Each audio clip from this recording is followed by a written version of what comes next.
was between the sentence, cadence, modulation, the rise and fall. So my point is contemplating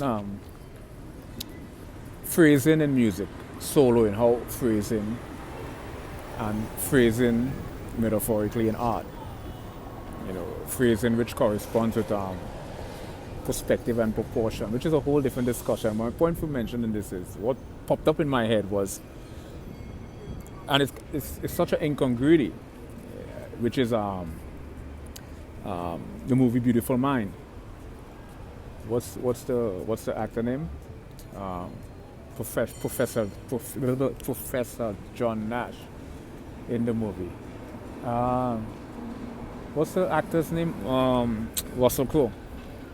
And I don't understand where that idea came from and how does that correspond with me drawing the correlation and then coordinates between music and art.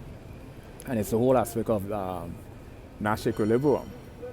Nash, Professor Russell Crowe, the actor, Professor John Nash, was a mathematician, inevitably developing apophrenia, pareidolia, hallucination, illusions, psychosis, and the follow me down the rabbit hole. Alice in Wonderland, Morpheus, Neo, Trinity, schizophrenia.